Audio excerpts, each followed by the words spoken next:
This is the Arcane Dice Podcast.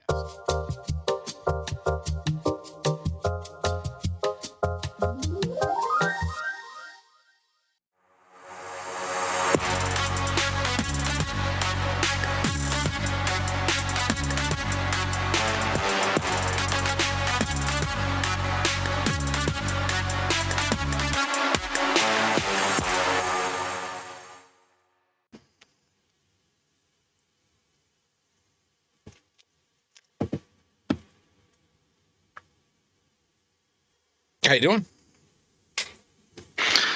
Oh, not too shabby. Just finished some dinner. JJ made a absolutely ginormous salad to go with it, so I will be evacuating my guts at some point later on here tonight. Fiber. I just ate like a fucking entire half a head of cabbage, like one of those giant fucking Asian ones. Good for you. Yeah. Oh god, no, it's gonna be fucking a nightmare. But delicious, but holy shit! Right? It's gonna decimate me for sure. I made ramen, so. Oh, good old ramen. We had roast beef yesterday, so sliced all that up. Roast beast and ramen. Good times. So it's just me and you, as you can see. Well, those watching that did not get past me. I picked that one up. Those watching on the YouTubes can see. Unfortunately, half the crew is on vacation to Disneyland, and of course we couldn't get our shit together to record some extras. Unfortunately.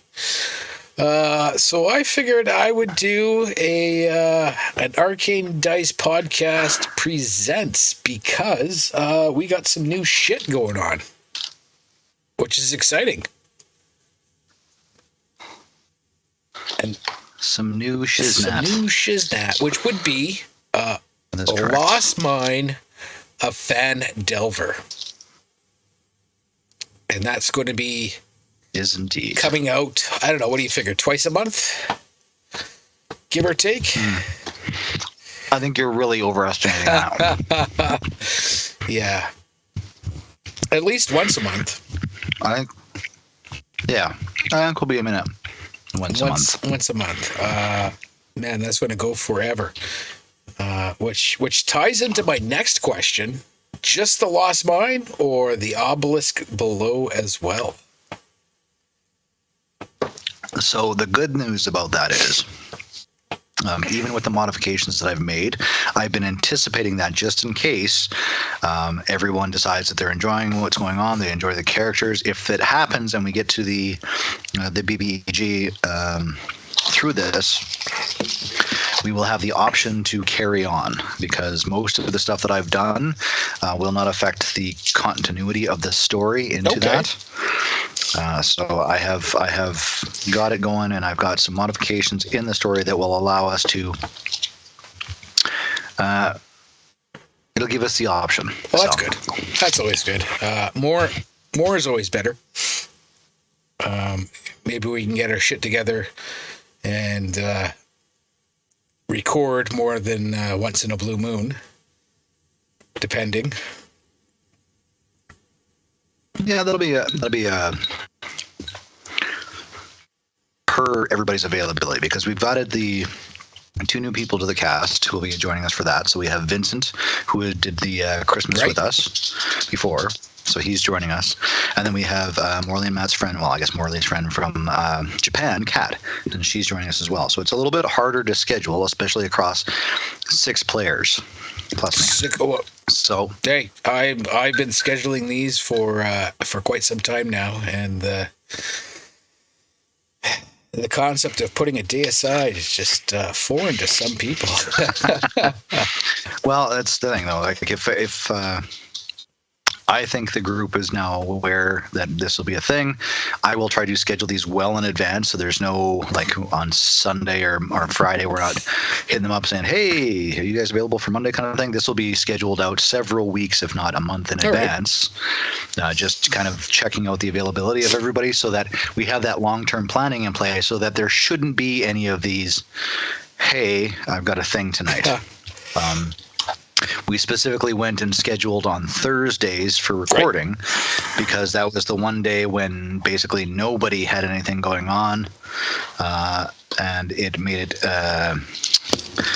easily viable for Kat to dial in from Japan. Right, because it's like what 10:30 in the morning for her there, or something like that. For so it's like I think it's 15 hours difference, 14 or 15 hours.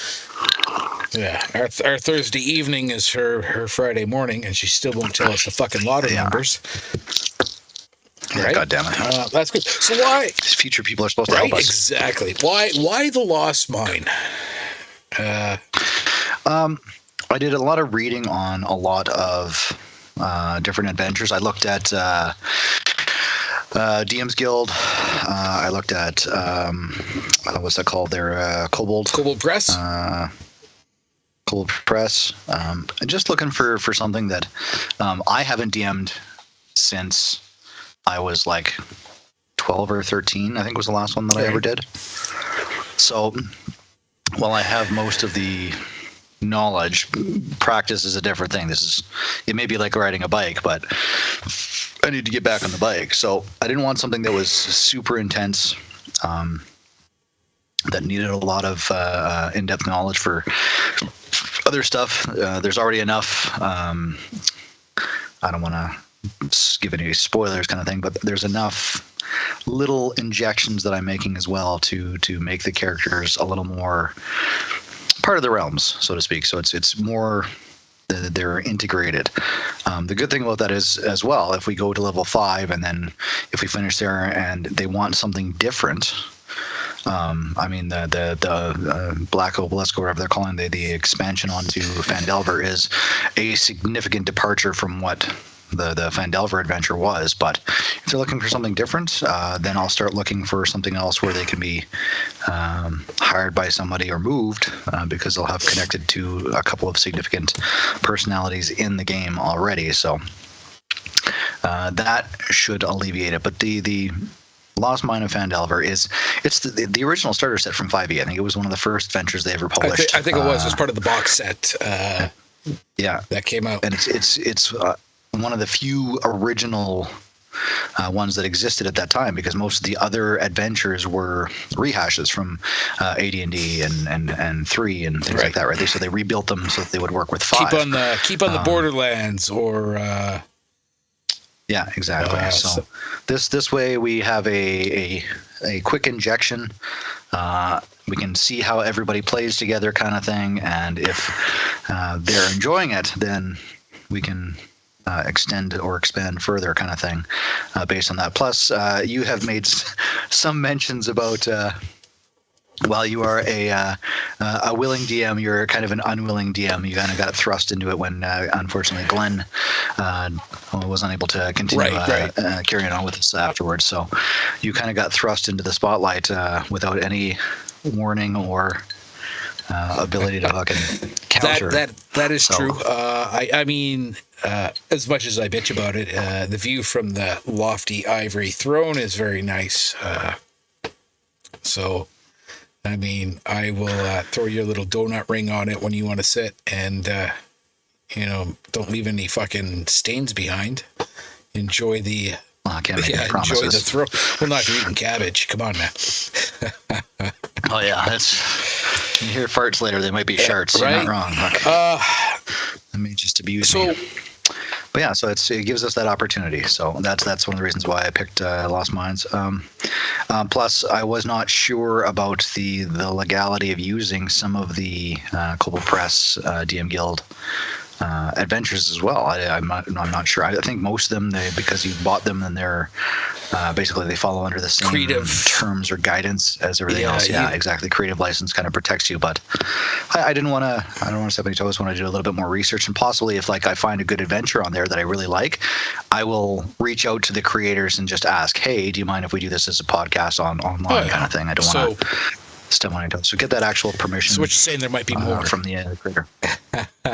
Well, yeah, it's if well, that's good. So. 6, it's a huge party.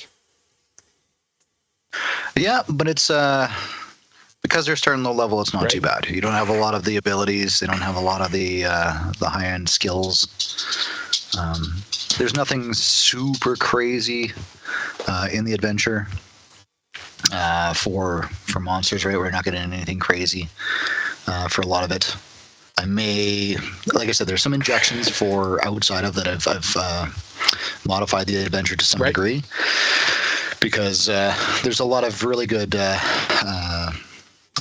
dungeon guides for how to run this. Good. So I was reviewing on those. So there's a fellow named, I'm sure you follow him a little bit, Matt Perkins. Okay. He does a great kind of guide walkthrough on how to run it, what to modify, how to do. So I've taken some of his advice and working with that. I'm trying to remember the other fellow's name there. I know I've seen his real name, but he's just got like a moniker that he uses on YouTube there for. And I'll look it up later and maybe throw it into the description of this for whatever. But yeah, there's a couple of dudes that are very, very helpful on how to modify it, because this was the first adventure they wrote for D&D 5e. And when they did it, obviously the system was brand new. So not a lot of time for, I don't know how much playtesting they got to do on this adventure, but it's a very, very good adventure, but it can be a bit of one of the guys makes mention of the fact that just because of how many people have actually run through this, he thinks this is one of the most, like, there's been the most death across player characters in this adventure, simply because of how many there are. No, I know. When I had to get back into DMing and all that, when I was doing it back in the day at the old Warp 1, I mean, there weren't a lot of 5e adventures out, and I had tried to adjust some, 4E adventures, which I mean, a totally different rule set and way to run things. So September. We don't talk about 4E. What's wrong with you? Shame on you. It doesn't exist. I mean, I miss 3. I do. I really. You know what? Everybody likes to beat on 5e as being, for beginners or very, very simplified. I quite appreciate the fact that they have. They've simplified. It's not necessarily dumbing down. It's simply they've given you a better ability to craft your character and the story behind them a little more fluidly, as opposed to being strictly structured into like things like your skill sets. Like back in the old like AD&D, like you had to have a skill to even make an attempt. Whereas now you have the, like, you got your persuasion, so or your athletics or whatever. So at least you've got a chance to make a check for something that you may not have thought about as existing. But I mean, you think about it, I think that's a very, very good design, because if you look at, like, you do acrobatics or athletics, right? Let's take somebody who, not even a professional or Olympian kind of thing, just somebody who practices running, right? Their constitution score is going to be higher, even though that's not a strategic skill of running. It's just something that is going to be compounded on top of or connected to. So that's very, very similar for a lot of skill sets. If somebody a wood chopper, a lumberjack, right? They're going to be able to swing an axe. They're going to be possibly stronger with something. Ability to swing a pick at rocks. That's very, very similar. So it's not. So I like the fact that they've dumbed it down. They've minimized the skill trees necessary, and it's more about is this something that comes out of your character's background? Would he be able to do it, or is this skill comparable to something else that they would have done? Yeah. So it really, really amalgamates and simplifies that. Plus, I mean, in later 3.5 builds, the power creep was insane. The like very, very specific builds could easily outshine everyone else around them. And you do get a little bit of that in 5e now. I mean, you look at you see the guides how to build the powerful, whatever monk, if anybody can build a powerful monk. But and figure out a way to get like 30 attacks. The old peasant railgun, yeah. Right. But yeah, it is. It's nice and simplified. I mean, But again, it gets a lot of hate, I find, from a lot of the older generations, and I don't agree with it. I think coming from AD&D and then like 3.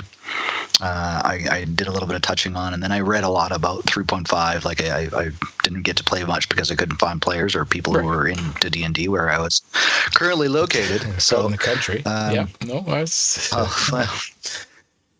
somewhere, yeah. But it was. I feel that they've, and I mean, especially glossing over 4. Never happened. I think it's exactly. It's we don't talk about 4. I think it's been an improvement across, and yeah, it is simplified. It is, but that's more so that you can play your character, or at least in my opinion, so you can play your character as somebody who's got a this is the experience of life. They've got a chance to make a shot at this kind of a role, right? And it really adds to the role play. And I know lots of guys are they're more chunky. They want that fucking mathematics. Oh, yeah. No. But that's the other thing.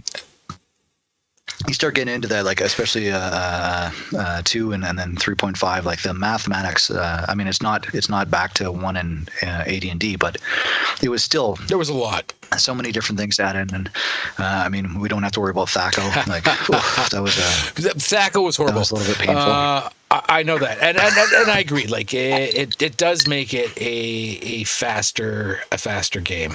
Right, like I don't have to worry about it's my second attack. I got to minus this off the attack, and I don't have to worry about. Oh, I'm using a bastard sword instead of a long sword, so I've only got a +3 instead of a +5, or all that kind of stuff. So it's I think 5's good. I'm curious. I haven't looked at the rules for what they've got in development there now. I don't know I can't remember what they're calling it there. The D&D 1. Not beyond. Yeah, D&D 1. I think. Yeah, and I actually tried to look them up. I think they might be. They've closed the beta or whatever it is. So I might try to find them again. I'm sure we'll get a little taste of it when the new Player's Handbook, I think, comes out in September. Is it really that soon? Holy shit! Well, it's the 50th anniversary this year, right? So. I believe the Player's Handbook's coming out in September. The Dungeon Master's Guide is coming out in November, and the new Monster Manual, I think, in January or February. But I'm curious to see. I looked at. I mean, when they did their initial, I think it wasn't even the beta. It was like an alpha release of the rules. There was obviously just a flare up of like, oh my god, right? The other thing that I'm worried about is it sounded a lot like they're very determined to push the online. Everything on your computer or iPad or tablet or whatever you got going, kind of thing. Which is great for some folks, but. Lots of folks can't afford that kind of thing, right? Like, so it's. I'm hoping that it's that's not true, right? Strictly that. And I mean, and if they do, I hope they keep it open, right?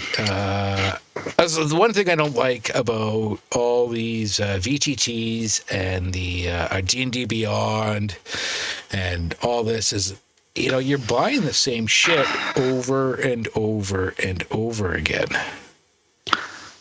Well, yeah, I just hope that this time when they've got it, if you are purchasing a physical publication, I'm hoping that they are going to include some kind of a code in your book specific to you that would then be attached to your D&D Beyond account. That would make sense. So that then, yeah. Exactly, right? So as long as there's something like that, because that's one of the reasons why I have not gotten a D&D Beyond account is because I have a whole bunch of the books, and I am not interested in paying another, every single one of them is still like $30-$40 on D&D Beyond. Like it's just, or if you buy if you get lucky and you get one of the humble bundles, the bundles, yeah. Humble bundles, yeah. It's humbling, all right. Fuck.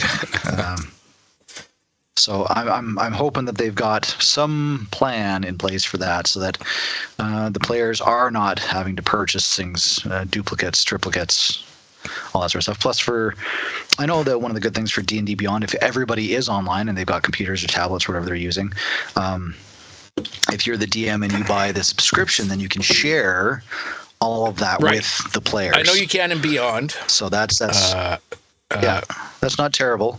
It is still it wasn't cheap for a subscription. Like it was a fairly significant investment of money. For a year, you're looking at hundreds of dollars. Right. Who's got that? So, for one person, like if it's the DM, like if it was to say the seven of us were doing this and we all just kind of chipped in for it, it wouldn't be terrible. But it's still like that's for 1 year. So this price is a constant regurgitation of. So yeah, I think paper copies are still going to be a bit of a thing for a while. Oh, I like having a book. Unless they found so do I. I love the tactile feel of books and being able to read them like laying in bed, and that's always been kind of a thing of mine. But so yeah, it's interesting to see where they'll go. But for us, like I was saying, we have lots of opportunity to either carry on into with this new campaign into the I can't remember what that was called, the Dark Obelisk or whatever it is, below Phandelver, or we take those characters and we move them into something else completely different or new, have them warped to some other area, or potentially there's always the option to make new characters. That's never a terrible thing. No, I got a whole folder full. It's got nice characters like yeah, I'm still waiting to see fucking visibly agitated Phil. You keep mentioning him, and we have never got to fucking, even after fucking Otto von Klein got fucking, we never got to see him. I thought we were going to see him, and we didn't get to. So with the new Giants and Beyond or whatever material. It was perfect for visibly agitated Phil, so hopefully I can bring him out. You've modified him to fit the new material, eh? Yep. He went from a what is it? The buildy guys. What? The buildy guys guys? Build things. Well, he's a gnome. He is a gnome, but the fucking what's that class? Oh, Arcanist? No. Not the Alchemist. Alchemist. Was it an Alchemist? No, not Alchemist. It's Artificer. Christ, both fucking. Artificer. Yeah, he went from an Artificer to a Barbarian. So I think that fits. Fits for him. You can always cross them. I could. I like my multi-class. Everybody's got thief, monk, and whatever, right? Druid. Thank you very much. Yeah. Multi. Unless you're going to 20, like crossing over gives you. It's just for me. It allows me to really personalize the characters across their experience and how they developed in their backstory. So, and you are no longer allowed to laugh at me about backstories being super fucking long because you wrote a novel or novella for Riven. Well, I more wrote a novella about Errol. Sure, but it's still fucking. You wrote a book. How many pages is it? Riven's backstory? Riven's? Yeah. Well, no, not his backstory. Is the story you wrote there. His what's it called? You were rating a whole bunch of stuff. You had pages Oh, I of it. have, yes. Riven does have pages here. I'll go grab the book.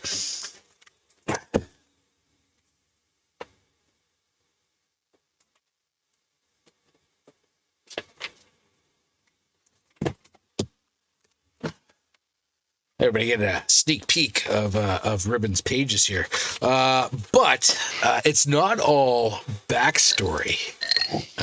It is character, But it is backstory.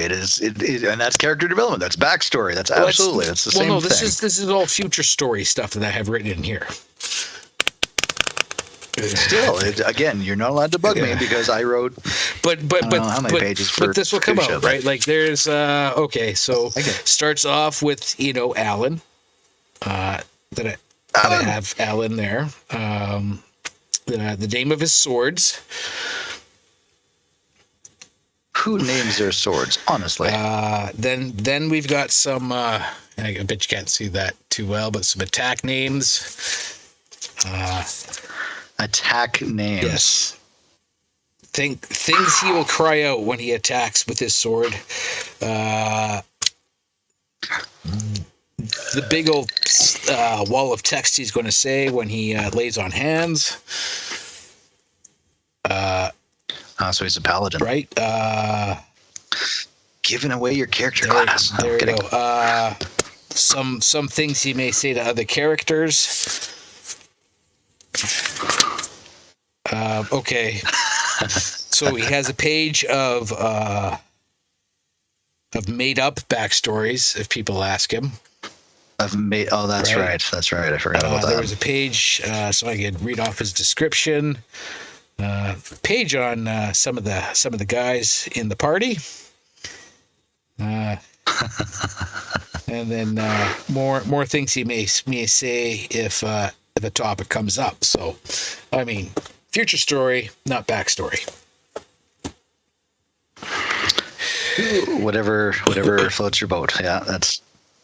Well, I've got so I got aluminum pot syndrome, right? So I got to write this stuff down so I remember to say it. Oh yeah, that's Can't. Yeah, that was definitely one of the things I had for the initial episode. I have written out like I have a narrative that has basically checkpoints, so I can make sure that I'm hitting all the information stuff that I want to hit to make sure that it's your characters are getting what they need in order to proceed and move forward and hopefully not try to kill each other. So obviously there's going to be a difference in DMing style. A little bit.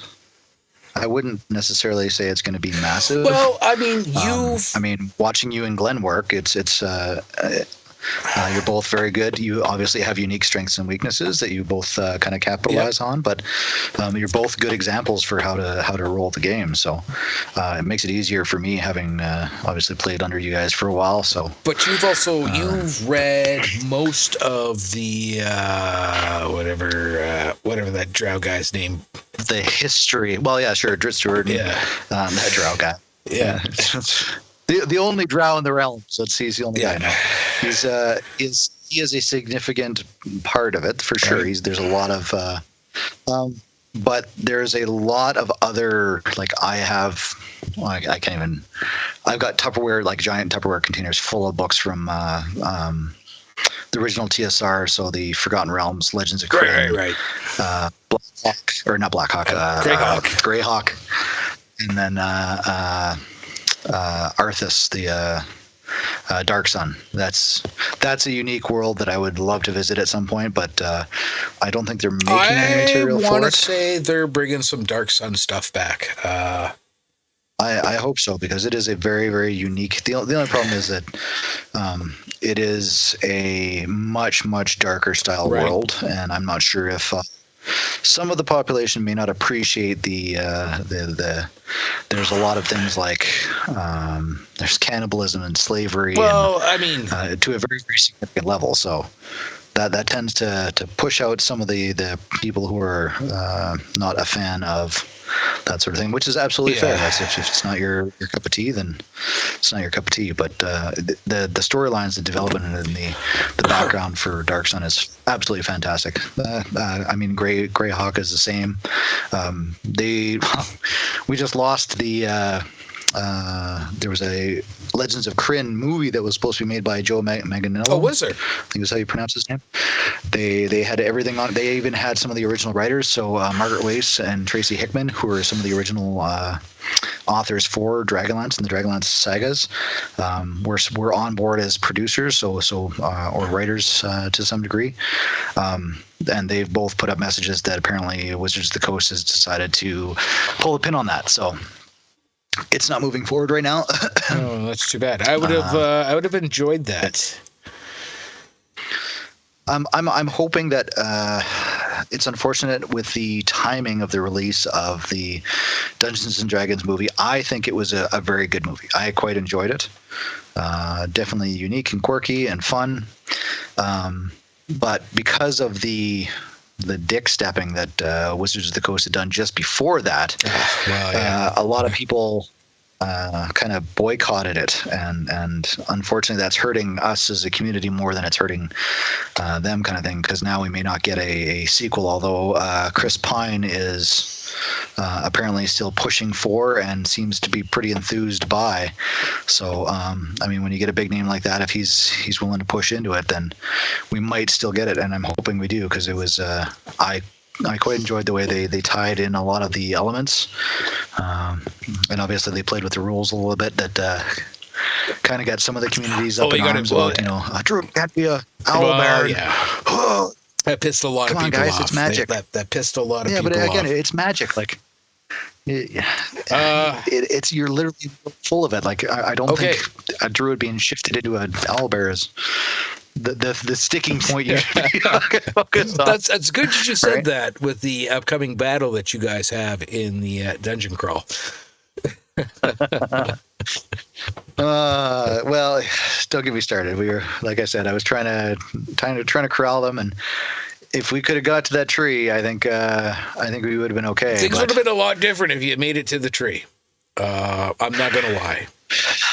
I know, it's just getting people moving, and now we're into a protracted battle that is probably not going to go very well. Well, people will be moving. Some might be at terminal velocity. Let's hope they've got a fly spell, or at least featherfall. We'll see how that goes. Yeah, one of the two. So, Lost Mine, huge cast. Lots of people, but I mean, we've played with, except for Kat, she was the new addition, but Vincent has played with us before. Has, yeah. And he is I think a good fit. But he fits well with us. So I don't think it's going to be a problem. And Kat, she's obviously in the chats with us now, and I think she is going to fit in very well because she's got a sense of humor that kind of matches in with us.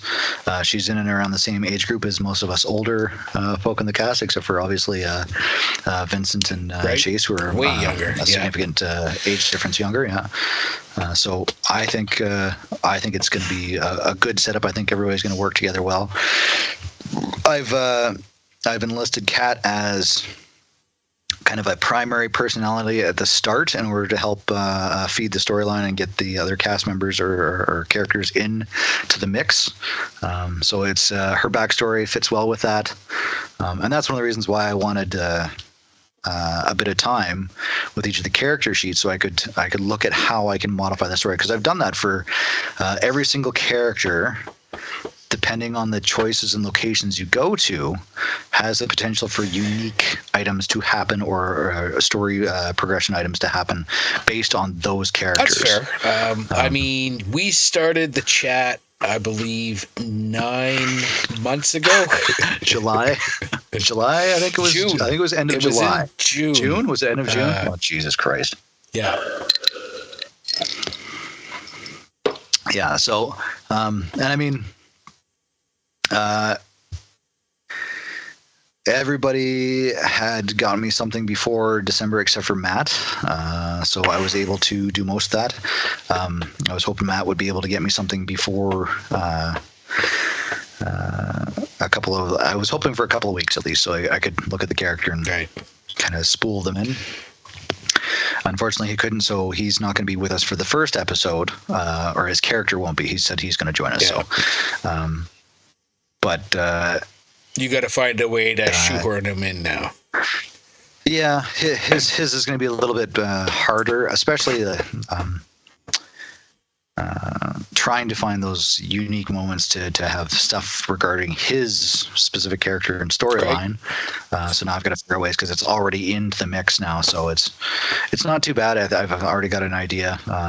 He's got me, I guess you'd say 80% of his character. I'm just waiting for him to finish some stuff up. And, so he's not 100%.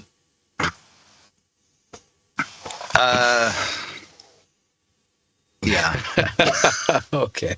Well, I guess we're working on it. I guess in those it's a work in progress. Quiet nights in the Disney hotel room. Yeah, we can hope, right? He can bash something together. Yeah. Yeah. Time to go buy one of those $400 drinks and hunker down. You do get 3 drinks with that. It comes in I can't remember what the hell the material's called. It's a fishbowl, but it comes in a case that's like smoking. No. It's a smoking box. Cloche? It's supposed to.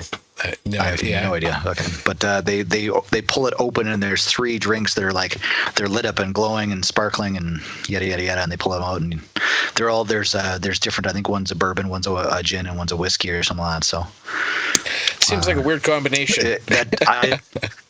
$400 seems like an awful lot of money to spend for booze. Well, I mean, back in the day, that was a night out. No, but but again, that was a lot of drinks, not 3 or 4 drinks. That was like a dozen, and then all the shots that you're buying for everybody else around you. So, yeah. All right.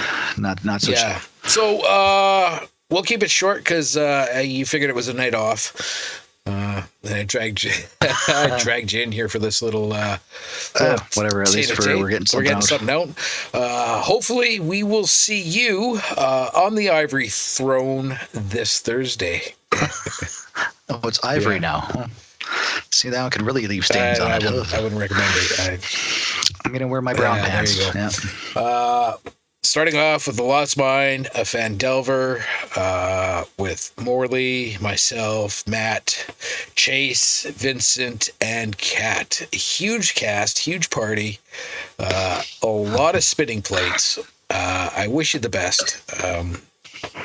I will try to wait at least 4 episodes before I start arguing rules. So I have to finish this in 4 episodes. Okay, got it. I'm holding you to that. Yeah, 4 episodes will be done. 4 episodes will be. Rocks fall. Everyone dies at episode 4. Yeah. Hopefully we'll. No, I'll expect. You can expect there'll be questions. I'll fucking fire you stuff for, hey, how do you think I should do this kind of thing? You'll see that stuff in our chat. That's. But otherwise, you gotta go with the DM network, right? That's right. And stupid players. Okay. Indeed. Yeah, and that whole try not to kill them too hard. I don't have to try to kill them.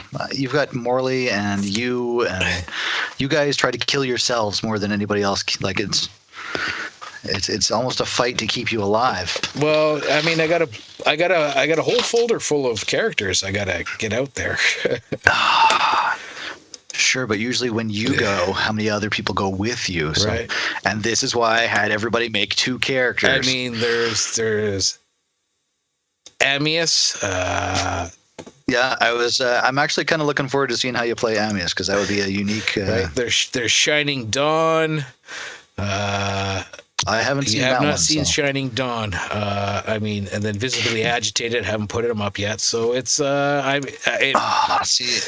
That's the one I've been waiting for years. It may be a toss-up between Ammius and Oh no. Now that I've seen him, you have to bring him in next. That's how she All rolls. right. So plus we have the items that we have created. Yeah. So the heirloom items I think are they're a nice They touch. are a nice touch. I think I got to give Amius an heirloom item, but we'll go from there. Yeah. All right. Well, thanks for coming in. Thanks for enjoy editing. Yeah, enjoy the editing. I'll get you that intro here. Hopefully, soon. Hopefully soon, before Thursday, if we can. Right. All right. Yeah. Well, hopefully tomorrow then, because we're kind of busy on Wednesday. So Thursday, hopefully, the very first episode of Lost Mines. I'm sure you'll give it a fancy name. Well, we should be doing it'll be there'll be a session 0 and then kind of like a 0.5 episode, and then we'll go into a full episode 1 kind of thing. So we'll get a couple of episodes out so that we've got some backup material until folks are back for well, it's 1 a month. I mean, it's not going to be hard. Hopefully soon. We'll see. I mean, I would like to see squeeze 2 a month, but again, I mean. Oh, I think that's pushing it again. That's maybe, We'll see, right? It shouldn't be that hard.